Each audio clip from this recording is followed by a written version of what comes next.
So, eto nga ang kwento ko for today's video, guys. Pupunta kami ng Pagsanhan. Pero syempre, dumaan muna kami kay Jollibee para hindi kami magutom, Kasi kay Jollibee, bida ang saya, Tapos, tingnan mo naman, nasira pa nga yung sleepers ng asawa ko, Pa LV pa kasi siya, Hindi siya gumaya sa akin. Tingnan mo yung shoes ko, matibay, di ba?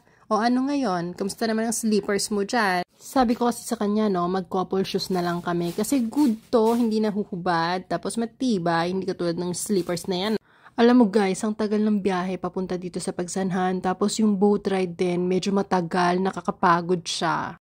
Nakakaubos ng energy, pero syempre hindi tayo susuko, laban lang, parang life ganon. Tapos syempre, sinamahan ko na rin ng pag-video, Syempre, kailangan ko ng content para dito sa YouTube ko. Tapos nakakatuwa, one of his habit, kapag nagpupunta kami sa mga tourist destination, lahat ng nakakasalubong ng asawa ko, kinakawayan niya. Yan, tinatanong pa nga niya ako ano daw sa Tagalog ang magandang tanghali. Nakalimutan ko din, so ang tagal kong sumagot. Look at the beauty of Pagsanhan Falls. Unang falls pa lang yan, guys. Hindi pa yan ang main. Wait lang.